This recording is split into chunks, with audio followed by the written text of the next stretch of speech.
CBN News White House correspondent Abigail Robertson here now with tonight's top story and the president's call for unity. Abigail? Well, Jenna, speaking to a bipartisan group of House and Senate members, President Biden preached a message of unity and hope and encouraged them to follow God's commandments. Love the Lord thy God with all thy heart, all thy mind, and all thy soul. And love thy neighbor as thyself. He acknowledged loving thy neighbor is hard on Capitol Hill, but it doesn't need to be. My prayer for this prayer breakfast is we start to see each other again, look at each other again, travel with each other again, argue like hell with each other again, but then still go to lunch together. And he promised to lead by example through his relationship with Speaker of the House, Kevin McCarthy.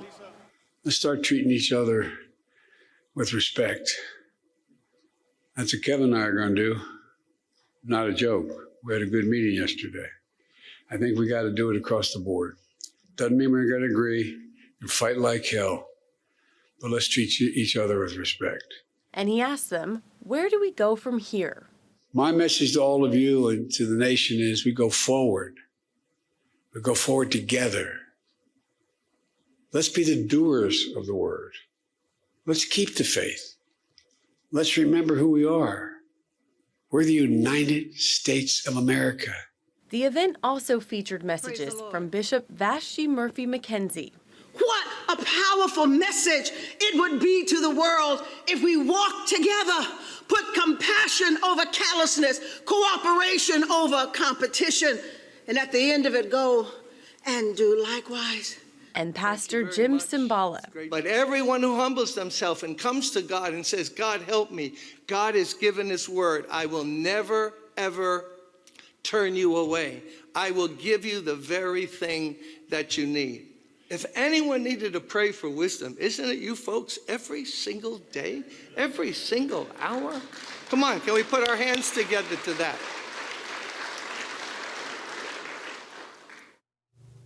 And in addition to today's prayer breakfast, every week on Capitol Hill, bipartisan groups of senators and House members come together to pray, and it's a tradition that has been going on for decades. Jenna? All right, White House correspondent Abigail Robertson, thank you very much. And here now for more, CBN News chief political analyst David Brody. So, David, the president delivered a message of unity. We heard several bites there in Abby's story, talking about working together, respecting one another, disagreeing, but then coming together to have lunch. What did you make of his prayer breakfast speech today? Well, Jenna, I don't want to be the guy that rains on the parade, especially a prayer parade, okay? But look, here's the truth of the matter. It's one thing to say certain nice, unifying things, phrases. It's another thing to put them into practice and actually do them. And Joe Biden has shown ever since he was inaugurated as president, he has a track record of divisiveness. I mean, he has called out MAGA numerous times, and it's not just calling them out on principle. He's calling them out by name in a very ferocious and vicious way, in essence, demonizing them to the rest of the American public. And so when you do that, you're gonna have a hard time going to a prayer breakfast in the morning saying, let's all come together. Well, if you're all going to come together, I think it's important that you don't actually condemn 30, 35, maybe even 40% of this country. I think that's where the rubber meets the road here. Yeah.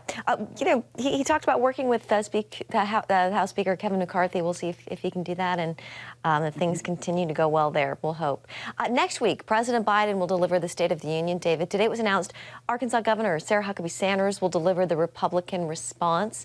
Your thoughts on that? You know, a lot of people in the Republican Party might say she's too MAGA. What do you think?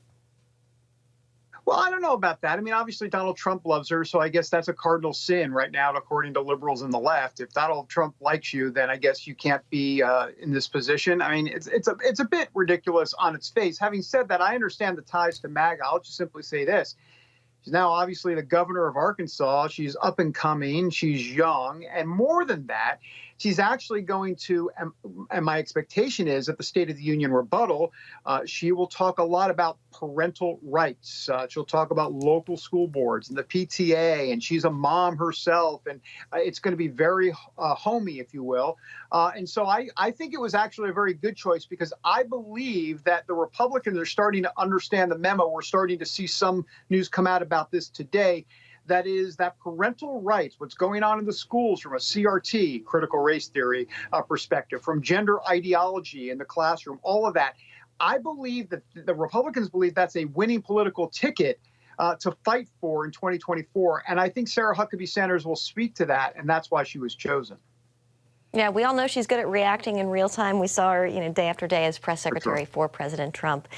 The Republican-led House today ousted Congresswoman Ilhan Omar from the Foreign Affairs Committee over past anti-Semitic comments. David, your reaction to that?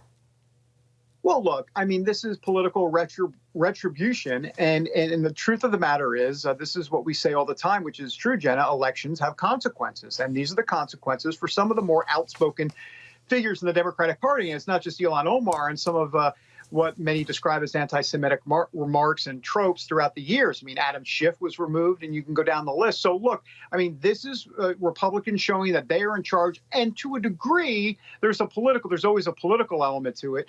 But for sure, for Kevin McCarthy to say, hey, look, I had a tough time getting to be Speaker of the House. I'm finally Speaker of the House, and I'm going to show to the deep conservative base that I'm serious about this, and we're going to send a message not just to the Democrats, but also to my conservative colleagues to say, hey, we're going to get rid of some of what they consider problems on committees.